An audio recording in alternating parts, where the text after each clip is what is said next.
A wildly confused and unwell Donald Trump delivered a speech at a Young Republicans event in New York, and it didn't go well.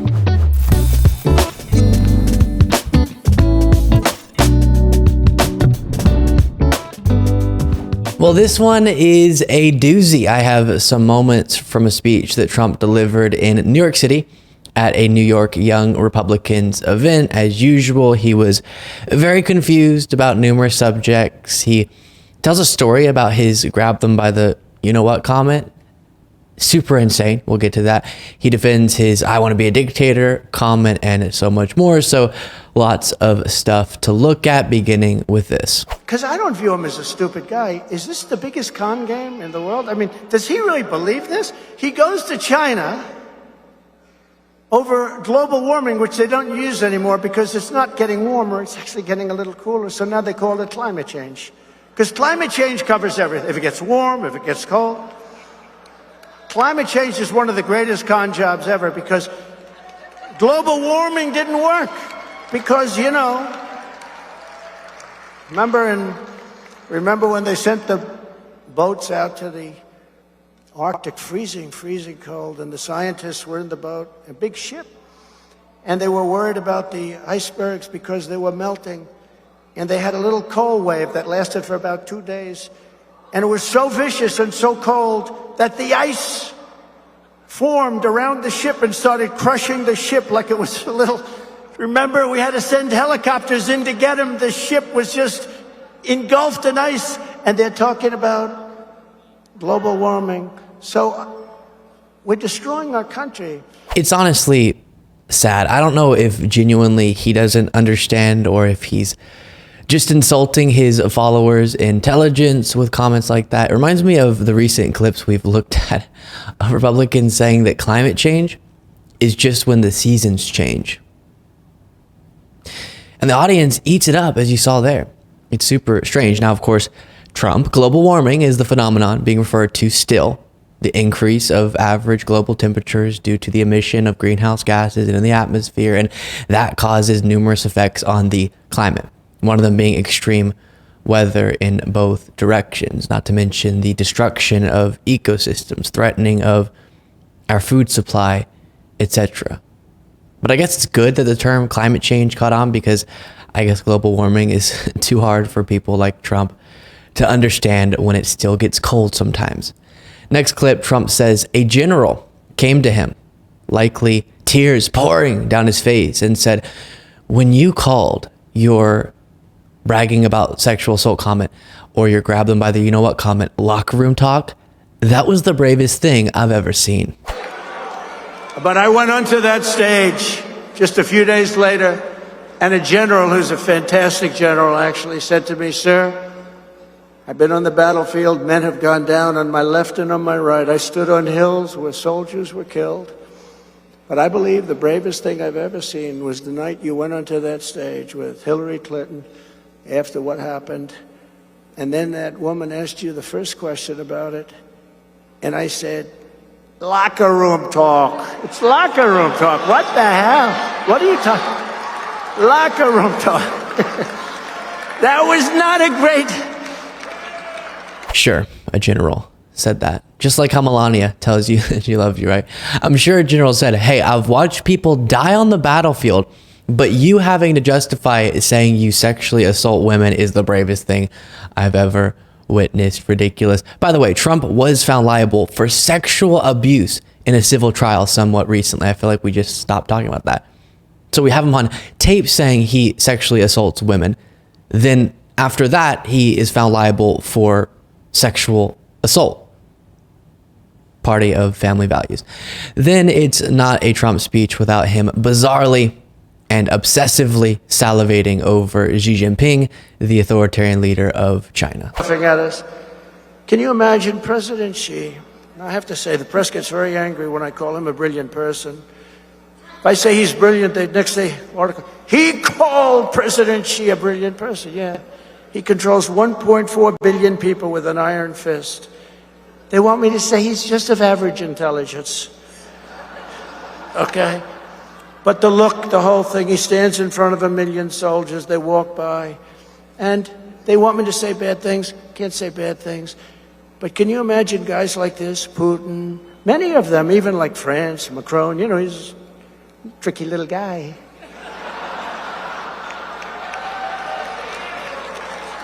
No, but they're all sharp. How about Kim Jong-un? He's got more nuclear missiles. I say, can you do anything else? Let's go to a ball game or something. Did you ever? And we became very friendly, and they hate when they say that. You know, when they hear what He does that same exact routine at every single speech as if it's just the most hilarious thing in the world. He acts like every time he says that, all the major media publications report on it. It's just not true. Now he said it so many times, every single speech. We get it. You admire authoritarian leaders of countries more than you admire all of our allies, leaders of democratic countries. You're obsessed with him because, oh my gosh, soldiers line up whenever he walks by. It's so amazing. It's really not news anymore. Very, very strange. Then he focuses in on Ron DeSanctimonious. You know what I love? I love when they say, we really want to run against Donald Trump. That's the one we want. How did they do in 2016, by the way? We want Donald Trump. We don't want to run against Ron DeSanctimonious with his high heels and his bobblehead bullshit, you know. No, he looks like a bobblehead doll. I don't like him because I endorsed him and, you know, I got him elected. You told me exactly. You were on the opposing party's campaign, opposing campaign. But, you know. So I've said about DeSantis's lifted boots, I really don't care. There are a whole lot of things that I dislike about Ron DeSantis. He would be a horrible president. His footwear, not top of the list. I will say on his bobbling head thing, that's rather strange. I'll put some examples up next to me. But again, even though it is very funny, I'd take a bobbling head person who implements good policies any day of the week. It's the policies of Ron DeSantis that would be a complete and total disaster. But very strange. Then Trump doubles down on his Fox News town hall, yes, I want to be a dictator moment. Bad. Baker today in the New York Times, he said that I want to be a dictator. I didn't say that. I said I want to be a dictator for one day. But the New York Times said, and you know why I wanted to be a dictator? Because I want a wall, right? I want a wall, and I want to drill, drill, drill. That's true. So,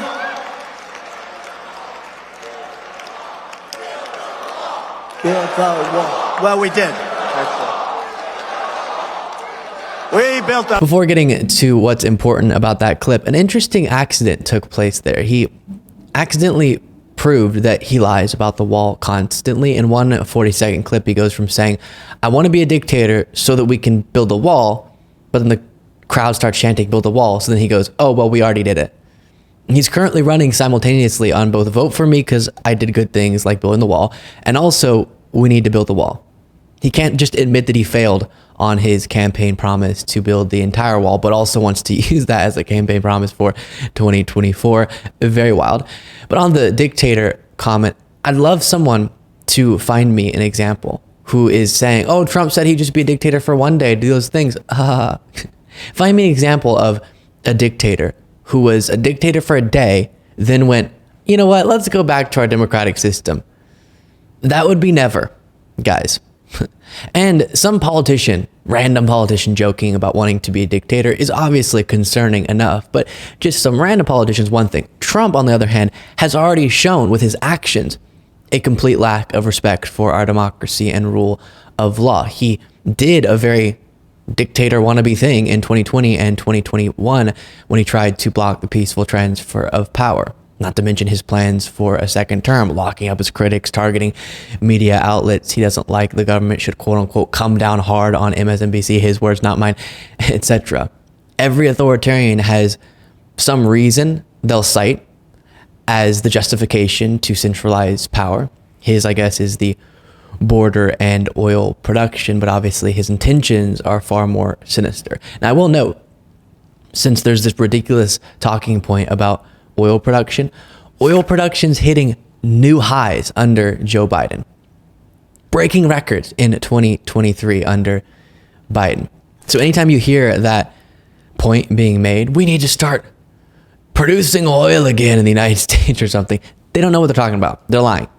We're beating our competitors such as Saudi Arabia and Russia and having a record year. One of the most misunderstood subjects in American politics right now. And by the way, in terms of the climate, that's not good. Biden may face backlash from a part of the left, but Fox News viewers who think he shut down domestic oil production are just being lied to. I do also want to mention, lately I've been trying to weave into stories a reminder about why Republicans should lose across the board in 2024. It's about Trump, absolutely.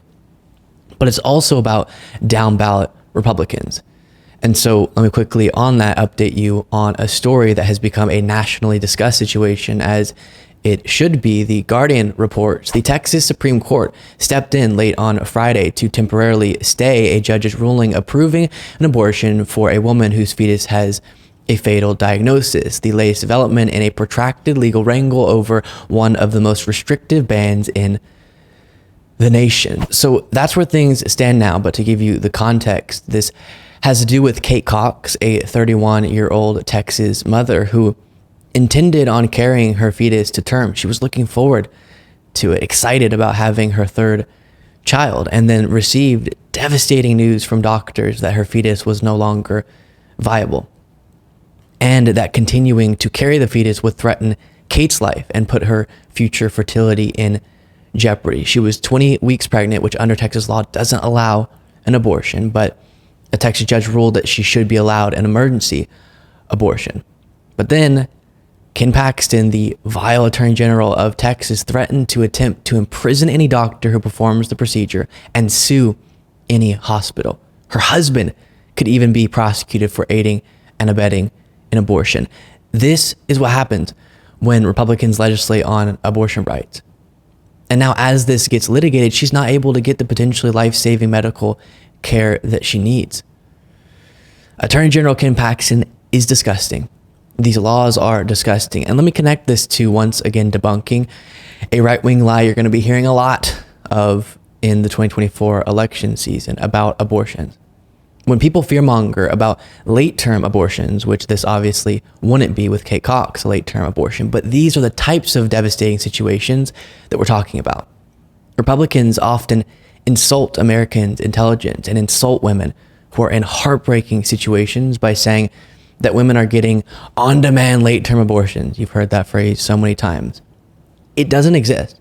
It's a fabricated and vile lie because Republicans can't justify their own stance on the issue without it. And then when Democrats get asked about their stance on abortion and sort of give vague answers on if they would support a late-term abortion ban, this is why. It's not because anyone supports what Republicans refer to as on-demand late-term abortions. It's because these laws so often get it so wrong. In the case of Kate Cox, again, I know she's not an example of a late-term abortion, but it's these similar stories that take place with late-term abortions. For her, it was a rare fetal genetic abnormality that caused a fatal diagnosis. Often the complex scenarios that necessitate abortions aren't taken into account in law.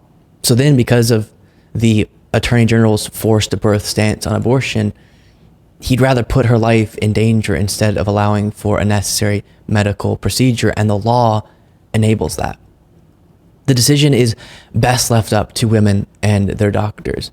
And guess what? To every person who, because they watch a lot of Fox News or something, is really concerned about random, unnecessary late-term abortions, it just doesn't happen. So you can take a breath. It just doesn't exist.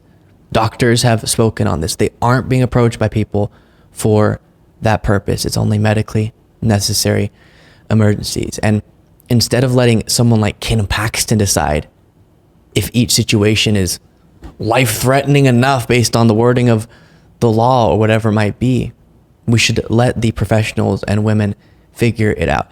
Here's Pete Buttigieg during his 2020 presidential campaign making this point perfectly. You know, I think the dialogue has got so caught up on where you draw the line that we've gotten away from the fundamental question of who gets to draw the line. And I trust women to draw the line when it's their own life.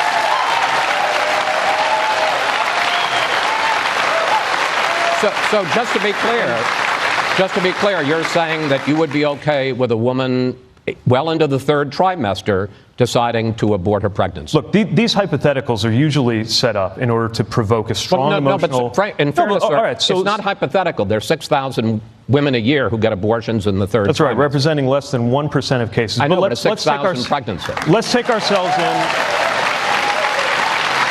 Yeah. So let's put ourselves in the shoes of a woman in that situation. If it's that late in your pregnancy, that means almost by definition, you've been expecting to carry it to term.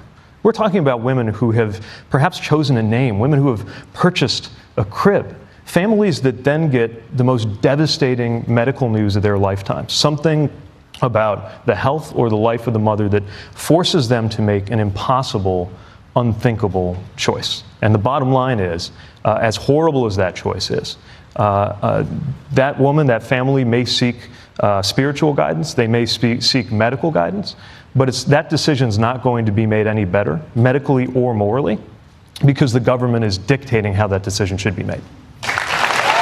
That's exactly it. The situation they use to justify their horrible policies doesn't exist. Really think about that. It's just fabricated, but it's so prominently discussed. As you saw the question being asked there by Chris Wallace. So this is my daily reminder to you. Yes, vote against Trump in 2024. We saw what he did on abortion rights and all these other issues last time when he was president, but also across the board. Even if you're not as progressive as me, we all have to reject Republicans until the party fundamentally changes. Before you go, don't forget to become a member at lukebeasley.com/membership to get the daily bonus show, an entire bonus show Monday through Friday. Plus, follow me on Threads at Luke Beasley Official, Instagram at Luke Beasley Official, X at Luke P. Beasley, and sign up for the Beasley Brief, a daily morning newsletter that summarizes the previous day's events by going to lukebeasleyshow.com/brief, and I'll talk to you all next time.